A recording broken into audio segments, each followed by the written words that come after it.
Salut les amis, j'ai une super méga nouvelle à partager avec toi aujourd'hui. Le challenge Coplénie 7 jours est officiellement lancé. Pendant une semaine entière, je vais être là, à tes côtés, pour te guider vers la réussite de ton activité bien-être, mieux-être. 7 jours, 7 actions concrètes pour donner un coup de boost magique à ton activité. Alors si tu te sens prête à relever le défi, à faire grimper d'un cran ton activité et à voir ton agenda se remplir de belles opportunités, il te suffit de faire un tour sur coplénie.fr/challenge pour t'inscrire. C'est gratuit, ultra motivant et c'est vraiment le moment parfait pour transformer ta passion pour le bien-être et l'humain en succès et te permettre d'enfin atteindre la liberté que tu désires. Ne laisse pas passer cette chance. Rejoins-nous pour le challenge Coplénie 7 jours. Rendez-vous sur coplénie.fr/challenge.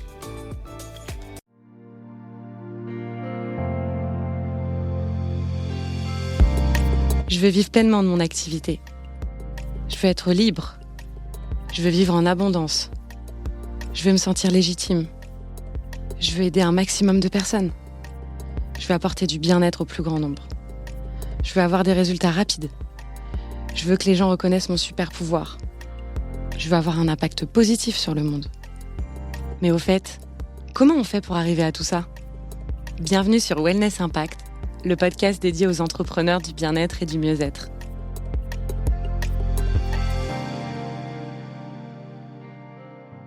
Hello à tous et à toutes, je suis comme d'habitude ravie de vous accueillir dans un nouvel épisode de Wellness Impact et je suis encore plus ravie de vous présenter notre invitée spéciale du jour qui n'est autre que Clémence Ferrand, catalyseuse d'énergie et éclaireuse de stratégie de contenu. Alors depuis son plus jeune âge, Clémence rayonnait de joie, d'optimisme et de sensibilité. Son amour pour les autres et sa capacité à créer des liens l'ont naturellement guidée vers des études commerciales et marketing après une première incursion dans la filière scientifique. Au fil des années, elle a acquis une solide expérience dans le domaine du marketing, travaillant notamment pour des enseignes comme le Crédit Agricole, Carrefour ou Novotel, mais ce n'était que le début de son parcours. En parallèle de sa carrière en marketing, Clémence a découvert sa passion pour le développement personnel, le pouvoir de l'esprit et le subtil. Elle a ainsi développé des compétences en soins énergétiques ou dans le magnétisme par exemple. Alors aujourd'hui, elle est prestataire de services, principalement des professionnels du bien-être et du mieux-être, et Clémence met à profit cette double expertise pour les aider à sublimer leur énergie et à illuminer leur présence en ligne. Elle offre une approche unique en alliant ses compétences en marketing digital et à sa pratique énergétique, créant ainsi une expérience à la fois amusante et authentique. Dans notre épisode, nous allons explorer en profondeur l'idée de créer du lien grâce à une stratégie de contenu. Mais qu'est-ce que ça signifie concrètement et pour qui ? Est-ce adapté aux professionnels du bien-être et du mieux-être, et notamment de l'impact ? Clémence nous a éclairé sur ces points essentiels. Nous avons également abordé la question de l'importance du marketing digital dans le monde actuel, où le bouche à oreille ne suffit plus à lui seul pour se faire connaître et prospérer. Clémence a partagé avec nous son point de vue sur l'harmonie entre le digital et le bien-être, démontrant que ces deux mondes peuvent se compléter et se renforcer mutuellement. Au cours de notre conversation, on a vulgarisé les termes du marketing. On a également parlé de l'essor des business en ligne et de leur avenir.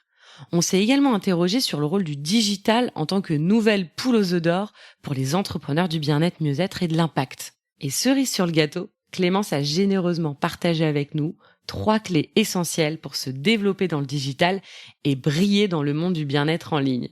Au fait, je dois juste vous prévenir, vous entendrez quelques claquements de mains de la part de Clémence pendant notre entretien, mais vous inquiétez pas, c'est simplement l'enthousiasme de Clémence qui s'exprime. Alors, si vous êtes prêts et prêtes à découvrir comment créer un lien fort avec votre audience grâce à une stratégie de contenu énergisante, écoutez cet épisode et laissez-vous inspirer par Clémence Ferrand, notre catalyseuse d'énergie, et embarquez avec nous dans ce voyage passionnant vers un marketing plein de sens et d'éclat. Let's go!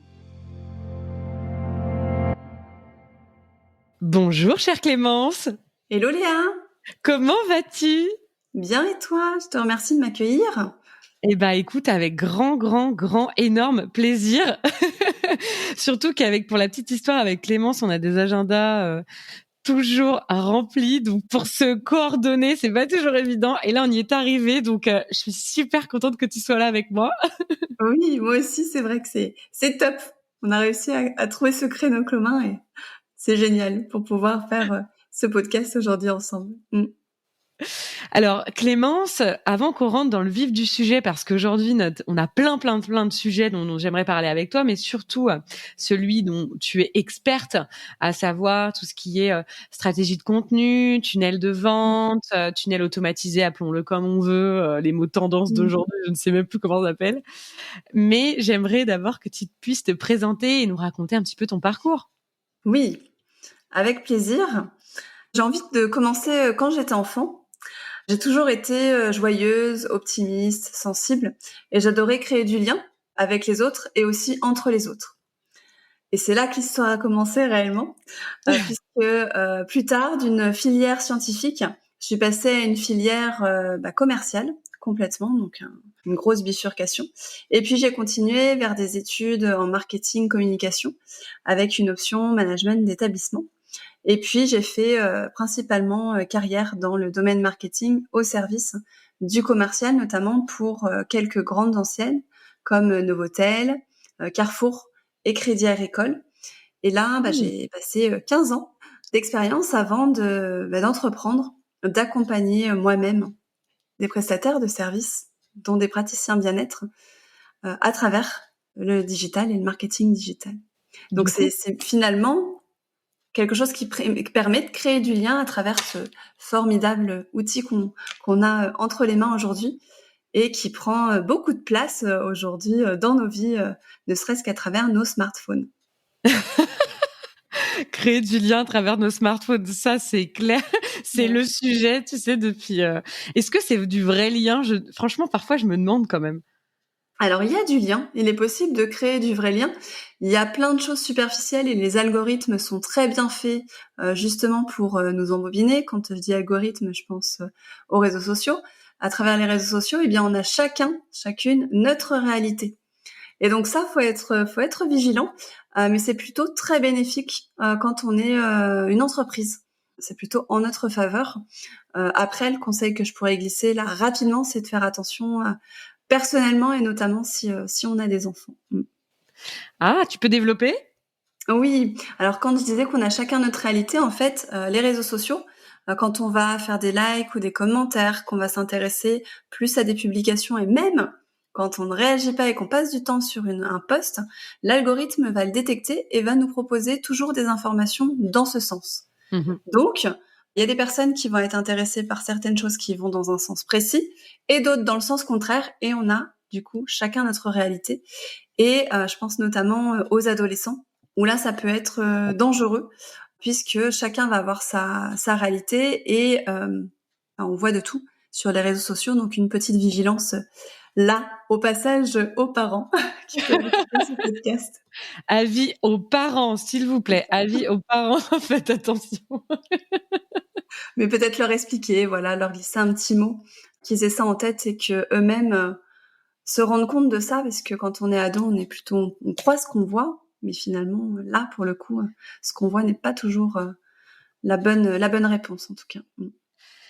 Tu es maman, Clémence. Je crois que tu l'as dit, je sais plus. Oui, non, je l'ai même pas dit. C'est vrai que j'ai axé que sur le professionnel.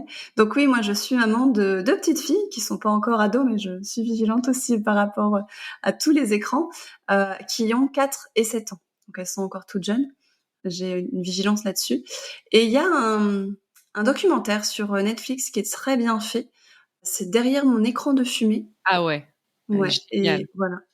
Et ce reportage-là, il est vraiment très bien fait, justement, quand je parle que chacun a sa réalité, ça l'explique vraiment très bien.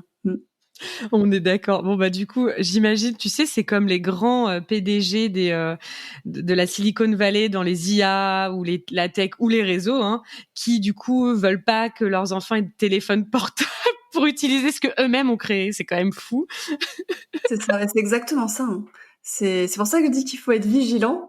Est-ce qu'il faut l'interdire? Je sais pas. Mais s'ils l'interdisent eux-mêmes, on peut se poser des questions.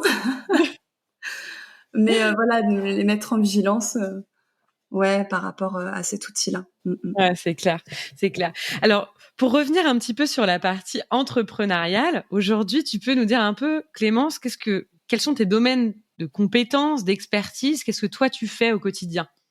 Alors, qu'est-ce que je fais au quotidien? Je conseille beaucoup sur ce qui est stratégie de contenu, parce que encore une fois, le digital, c'est un outil qui est très très complet. Dans le digital, on a tout ce qui est réseaux sociaux, on a l'emailing, on a tout ce qui est page internet, on a aussi les moteurs de recherche qui prennent une grande place, notamment Google. Quand je dis ça, je pense beaucoup à Google, qui fait partie des GAFA. Mais voilà, il y a tous ces outils-là qui sont super, qu'on peut avoir en main, d'être au bon endroit. Alors le tunnel de vente ou le tunnel de prospection, l'automatisation, moi j'aime beaucoup de l'appeler comme ça, l'automatisation de la prospection. C'est un outil qui est vraiment très intéressant et qui correspond à un grand nombre de personnes. Vraiment. Donc encore une fois, il faut vérifier que la clientèle soit bien sur Internet. En général, aujourd'hui, il y a peu de chances qu'elle n'y soit pas, sauf si on s'adresse aux seniors plus plus. Bon. Et encore, des fois, on a des belles surprises avec eux. Mais voilà, cet outil-là, principalement, et oui, il est adapté parce qu'il va accompagner à offrir une belle expérience aux personnes qu'on va accompagner, entre guillemets, à travers le digital. Après, les autres outils autour sont intéressants, mais encore une fois, il faut savoir quels outils notre audience, notre cible utilise pour pouvoir la toucher et l'emmener avec nous. Donc, être partout, je l'ai déjà vu parmi les clients que j'accompagne, c'est pas la bonne solution parce que on est partout et nulle part à la fois puisqu'il n'y a pas de focus. Et donc, du coup, pas d'objectif très très précis par rapport à l'outil utilisé. Et on se perd entre les différents, enfin, je pense là encore aux réseaux sociaux ou même l'emailing. Enfin, vraiment être là et communiquer l'information impactante par rapport à l'outil qu'on va utiliser. C'est là-dessus que j'accompagne beaucoup. Bon, alors évidemment, moi je connais Clémence puisque Clémence travaille avec nous, avec Opleni depuis 1 an. Peut-être un peu plus, je sais plus. Alors vous écoutez le podcast, c'est plus qu'1 an en tout cas. Et effectivement, moi j'ai que des super retours sur toi. Je sais que t'es quelqu'un, parce que tu dis pas tout ça, mais t'es quelqu'un d'hyper bienveillant, t'écoutes beaucoup, t'es très dans l'écoute active. T'as aussi des dons pour le magnétisme, me semble-t-il, et l'énergétique. Oui, Hein, voilà. j'en ai pas parlé non plus. Oui, oui, tout à fait. Du coup, j'aimerais, pour clarifier les choses, parce que tu parles de cible, c'est hyper intéressant, j'aimerais que tu puisses nous dire aussi, c'est quoi pour toi, en tout cas pour que tout le monde puisse bien comprendre, c'est quoi une stratégie de contenu, en quoi ça consiste, et pour qui c'est vraiment, en fait. Est-ce que c'est pour un praticien, un thérapeute, quelqu'un qui a un projet dans l'impact? C'est pour qui?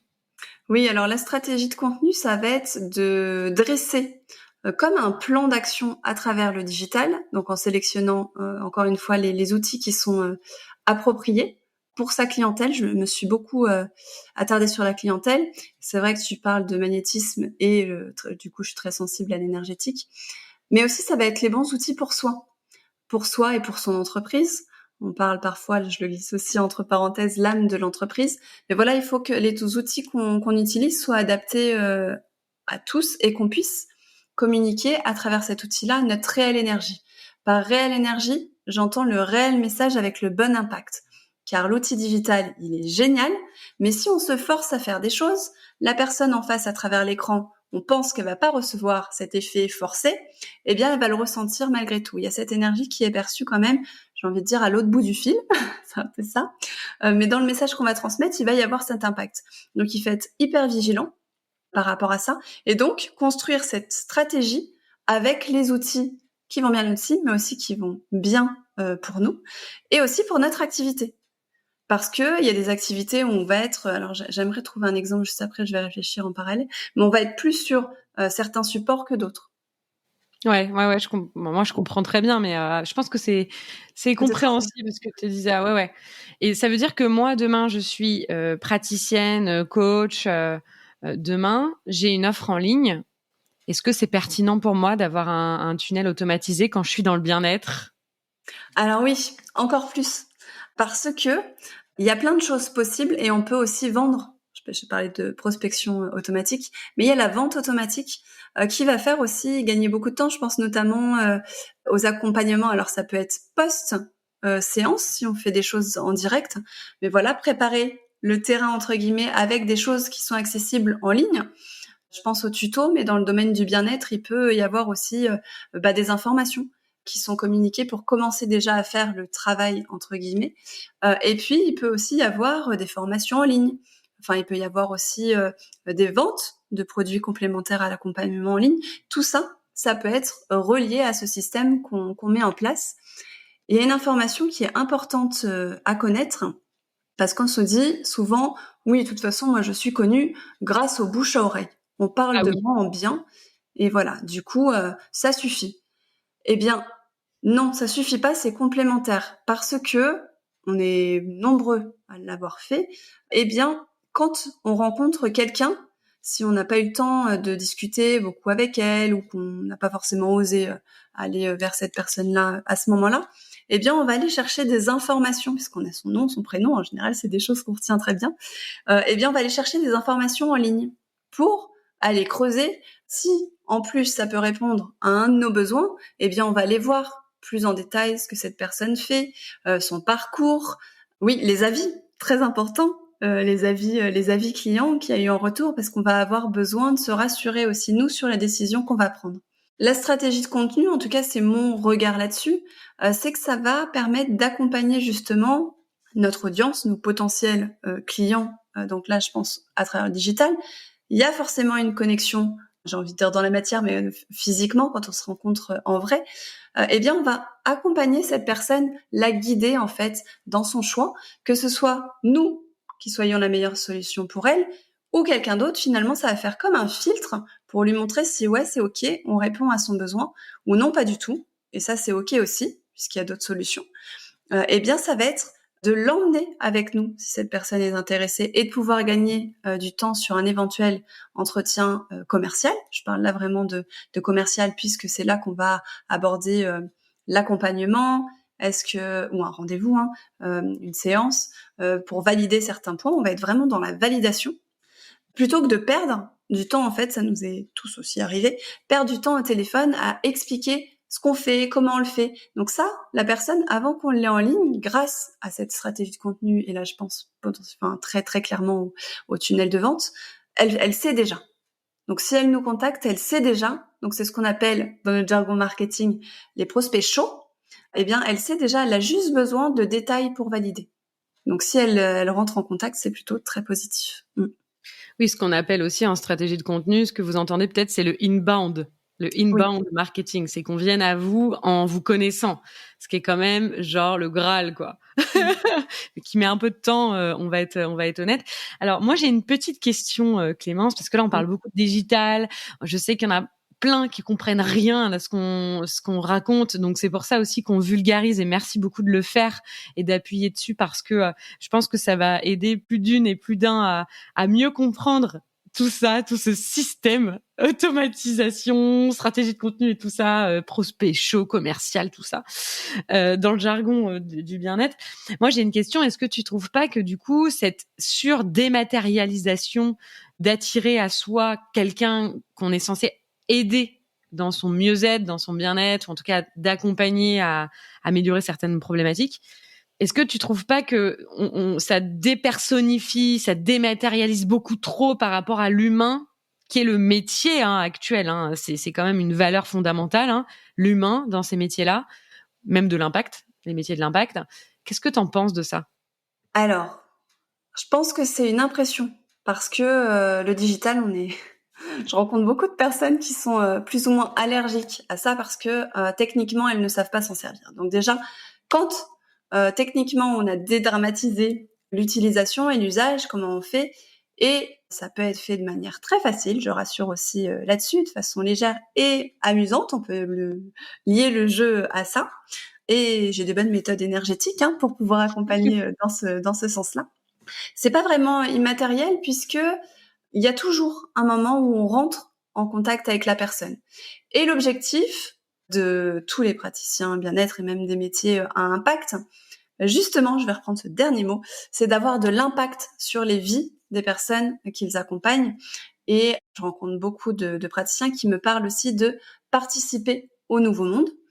Eh bien, c'est ce que vous allez faire, puisque si finalement on ne sait pas que vous existez, et l'outil digital va permettre ça, même s'il n'y a pas un lien très personnel au départ, bah déjà, rien que le fait de montrer son existence, de montrer sa solution, de pouvoir répondre à un besoin potentiel que l'audience a en face, bah ça déjà, pour moi, en tout cas, ma vision, c'est que c'est très personnel, parce que ça va atteindre.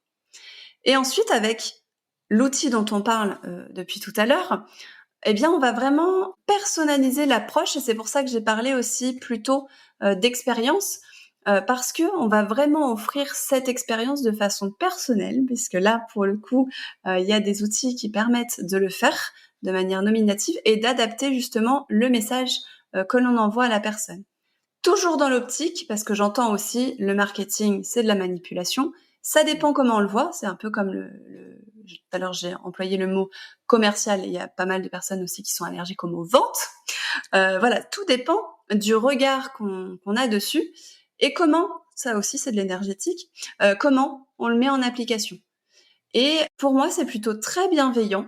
Et pour répondre à ta question personnalisée, puisque c'est un peu, j'adore cette image-là, et j'en ai parlé dans la masterclass qu'on a fait ensemble aussi, d'accompagner l'enfant comme un enfant par la main, en fait. On le fait de façon très bienveillante. Et si l'enfant, au bout d'un moment, il a besoin d'être autonome et de faire sa vie, on va le laisser. On va surveiller quand même, mais on va le laisser. Là, cet outil, le digital, il est vraiment génial pour ça, parce que tant que la personne a besoin d'informations, eh bien, on peut lui en donner, donc de différentes façons, dont la façon personnalisée, et là, je pense à l'emailing et ce qu'on appelle les scénarios d'email, qui sont là, pour le coup, très personnalisés, puisque c'est en fonction du comportement dans la lecture du mail, pour avancer, elle, dans son besoin et pas rester sur sa problématique. Je sais pas si j'ai répondu à ta question. Si, t'as grave répondu à ma question, même plus que ce que je t'ai demandé. J'espère que vous avez bien compris, chers auditeurs et auditrices. Let's go pour les scénarios, pas pédagogiques, les scénarios de mailing. Pourquoi t'as choisi l'univers du bien-être? Parce que on dirait comme ça, hein, que, en fait, et moi, je les connais bien. Enfin, on a la même cible de clientèle. C'est pour ça, d'ailleurs, qu'on travaille ensemble. Pourquoi t'as choisi l'univers du bien-être et du mieux-être? Alors, au départ, vraiment en toute transparence, je m'adressais aux prestataires de services, puisque dans ma carrière, vous l'avez entendu dans mon parcours, mon expérience professionnelle, j'ai travaillé que dans la prestation de services. Donc forcément, je me sentais plus capable à accompagner dans la prestation de services. Et puis, grâce à ma communication, sont venues à moi que des personnes dans le bien-être, mieux-être. J'ai commencé avec une coach vocale. J'ai quand même un petit peu d'événementiel, mais c'est vraiment une toute petite partie par rapport à tout le reste. Mais voilà, j'ai eu une hypnothérapeute qui était aussi naturopathe et qui pratiquait aussi les soins quantiques.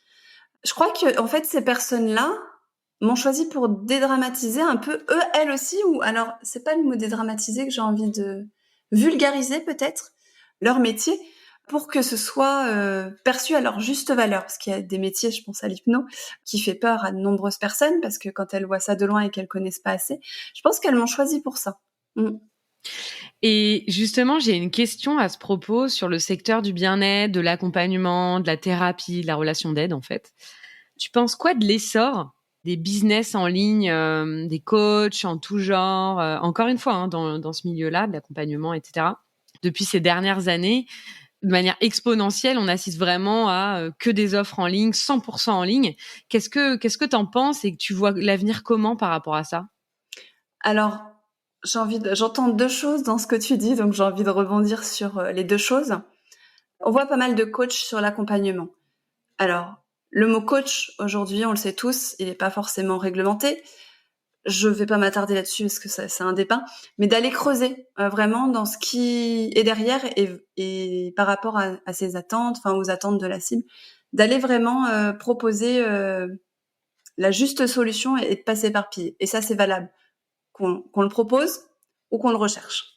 Donc ça, je m'arrêterai là-dessus, mais voilà, petite vigilance là-dessus. Et après, clairement, aujourd'hui, si on voit ça partout, c'est parce que ça fonctionne. Mmh. Et je le redisais tout à l'heure, donc oui, il y a eu le Covid, donc là il y a eu un besoin réel de développer beaucoup d'offres en ligne, et aussi un changement du comportement. Nous-mêmes, si on s'observe, on a un changement de notre comportement. Mhm. On a pu se réfugier complètement sur l'outil du digital et chercher nos solutions complètement dans le digital. Aujourd'hui, j'ai envie de dire ça s'équilibre, mais pas tout à fait parce que le digital garde encore une place très très importante. Ce qui est important, c'est de garder l'humain au cœur. Et après, développer son business en ligne, c'est vraiment le conseil que j'apporte, puisqu'on a du potentiel en présentiel pour certaines personnes. Il y en a qui font complètement en ligne. Et il y a le moyen aussi de développer clairement son business en ligne grâce à Internet. Aujourd'hui, ça a fait ses preuves et tout continue dans ce sens-là. Alors, tu m'as parlé aussi de l'avenir des offres en ligne. Ça fonctionnera toujours. Il faut juste être en veille par rapport aux besoins et à l'évolution du comportement de l'utilisateur pour que ça Ouais. fonctionne toujours. Ouais, c'est clair parce que est-ce que tu vois, moi je vois beaucoup, je suis très démarchée par des propositions en ligne qui parfois me conviennent et parfois pas du tout parce que j'ai envie de retrouver du physique et d'aller voir mon thérapeute ou mon praticien, ma praticienne, ma coach, peu importe, en vrai. Ou disons qu'elle m'approche pas en digital mais qu'elle m'approche en vrai. Tu vois, ça dépend de mon mood en fait. Et du coup, c'est vrai que là, tu vois, quand nous, on accompagne, bah même toi, hein, on a beaucoup, beaucoup, beaucoup de personnes qui pensent, d'une part, à faire 100% en ligne ou hybride avec du présentiel. Mais il y en a aussi beaucoup qui pensent que le digital, c'est la poule aux œufs d'or, quoi, tu vois. Et que grâce à juste 3 mails, 3 posts sur les réseaux, ils vont réussir à faire 250 000 euros de chiffre d'affaires la première année, tu vois. Qu'est-ce que du coup tu pourrais leur dire? Parce que il y a quand même une notion de travail, de réalisme, d'humain, tu l'as dit, de valeur. Quel conseil tu pourrais leur donner à ces gens-là qui veulent vraiment se développer finalement 100% en ligne ou de manière hybride? 100% en ligne ou de manière hybride, c'est de cultiver quand même, j'en parlais tout à l'heure, de faire le lien entre le bouche à oreille et le digital, de cultiver son réseau. Donc ça, il y a Ouais. plusieurs moyens de le faire. Très, très important quand on est entreprise, quand on a son entreprise. Tout ça, c'est vraiment très lié. Et le deuxième point, et j'en ai pas beaucoup parlé, mais on a parlé tout à l'heure de l'inbound marketing qui s'appuie vraiment beaucoup, beaucoup sur le parcours d'achat. Le parcours d'achat, on l'a tous. On a une phase où on prend conscience d'un besoin, une problématique, où on est tombé sur quelque chose qui nous a déclenché ce besoin. On a la phase de considération, où là, du coup, on va aller voir les solutions qui s'offrent à nous et on va pouvoir comparer, regarder. Il peut y avoir des solutions, qui sont complémentaires ou pas, ou des solutions différentes. On le voit beaucoup aussi dans le domaine du bien-être. Et puis, on va avoir la prise de décision, donc là, qui est l'achat. Mmh. Eh bien, tout ça, ça se fait pas dans l'immédiat, ça dépend quel service on propose aussi, mais il y a toujours un délai de réflexion. Et on vit dans un monde qui va à 100 à l'heure, et donc tout le monde est pressé, tout le monde manque de temps. Et donc, du coup, forcément, nos prises de décision, eh bien, elles prennent plus de temps aussi, puisqu'on a moins de temps, on prend pas tous les jours le temps d'aller chercher l'information dont on aura besoin. Ça, la formule magique, le secret, je vous en ai parlé juste avant, je reviendrai pas dessus. C'est vraiment cette stratégie de pouvoir accompagner le potentiel acheteur. Mais du coup, être patient, vraiment, d'avoir de la patience parce que voilà, on claque pas les doigts et l'acheteur il arrive pas tout de suite, quoi. Voilà. Mmh. Ouais, ouais, carrément. Elle t'explique bien en détail. J'aime bien Clémence, elle est très méthodique. Si vous travaillez avec elle, vous verrez que c'est carré. Alors, Clémence, j'ai envie de te poser 1 milliard de questions, mais je sais que le temps nous est compté. Qu'est-ce que pour toi être un entrepreneur du bien-être ou du mieux-être? C'est quoi ta définition? J'aime bien poser cette question aux invités parce que vous avez absolument pas la même définition. Qu'est-ce que tu pourrais nous partager?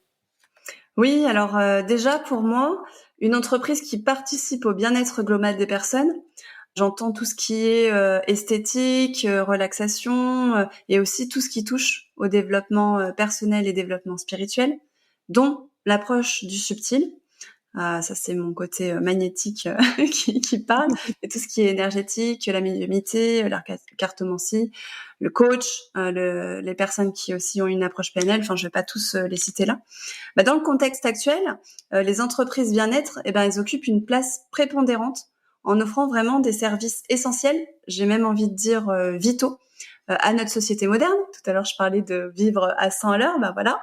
À mes yeux, les entreprises du bien-être, elles vont vraiment apporter un prendre soin de soi et prendre un temps pour soi, tant sur le plan physique, énergétique que sur le plan mental.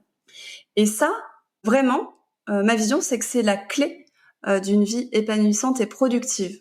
Donc là, que ce soit pour le praticien qui va offrir ou pour la personne qui va, j'emploie le mot consommer, j'ose le faire, mais oui, c'est ça, qui va prendre du temps pour soi et qui va s'occuper d'elle grâce justement à tous ces professionnels du milieu du bien-être qui peut les accompagner. Et je crois que ça, je suis pas la seule à le penser, que c'est super important dans la société actuelle. Ah c'est clair. Non mais on est bien d'accord. Et puis plus ça va, plus ça s'accélère. D'ailleurs, c'est un peu on marche sur la tête parce que post-Covid, on a ralenti. En fait, c'est revenu, mais en effet boomerang. C'est-à-dire que on était bien contents, en tout cas pour la plupart des personnes avec qui j'ai pu échanger, et t'en fais partie, que ça ralentisse en termes de rythme, de vie sociale, des activités sportives, culturelles, etc.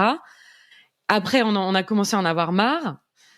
Et quand on est vraiment sorti de ça, donc il y a une petite année maintenant déjà, une bonne année, eh bien, on est déjà en mode burn-out, charge mentale plus. Donc ouais, carrément, moi je suis 1000 fois d'accord avec toi que ces personnes-là, donc les personnes dont tu as parlé, sont essentielles, sont même, je dirais, dans le puzzle de la société actuelle, elles en font partie à 100%, quoi. C'est une pièce maîtresse. Oui, c'est ça, c'est la clé. J'ai envie de dire à une société sereine. Ouais, je pense. Et du coup, Ouais. non mais carrément. Et du coup, sur le terme entrepreneur, pour toi, ce sont des entrepreneurs parce que tu sais, les personnes à qui on parle au quotidien, je pense que tu seras d'accord avec moi, se sentent pas entrepreneurs, ils ont pas forcément cette posture. Je parlais encore ce matin, tu vois, à des praticiennes, une dans la naturo, une dans le magnétisme. Elles avaient pas ce truc de se dire mais attends, faut que j'ai une stratégie, tu vois, on parle de stratégie de contenu. Mais elles avaient pas tous ces termes business etc. Pour elles, c'est non mais attends, je fais du bien-être, c'est antinomique avec le côté je suis pas une entrepreneur en fait, tu vois. Ouais, c'est super important d'avoir cette posture entrepreneur. Alors, c'est pas forcément notre cœur d'activité, mais c'est les portes d'entrée autour. Et si on n'a pas cette posture de semer les graines, c'est ça, hein, je suis en train de chercher des choses qui parlent, semer des graines et puis de les voir pousser petit à petit. Et quand on accompagne, elles grandissent encore plus. Ces graines, elles sont pas semées. Et du coup, comment on fait? Comment ça se passe? Parce qu'on est là, on existe. Qui sait qu'on existe? Qui sait ce qu'on fait? Voilà, il faut vraiment... Et il y a ce rôle quand même à travers l'entrepreneur, donc certes la posture, mais de prospection. C'est un mot aussi auquel parfois on est allergique, mais c'est un joli mot. Ça dépend aussi toujours du regard qu'on a sur ces mots-là, puisque je vais encore reprendre cette image que j'adore d'accompagner l'enfant. Si l'enfant lui tient pas la main pour traverser, il risque d'avoir un accident. De lui expliquer aussi, il risque d'avoir un accident. Eh bien, on a ce rôle-là finalement en tant qu'entrepreneur par rapport à l'activité qu'on propose et au service qu'on propose, de tenir la main. Et si on tient pas la main, il y a pas grand-chose qui se passe derrière. Ouais, c'est clair.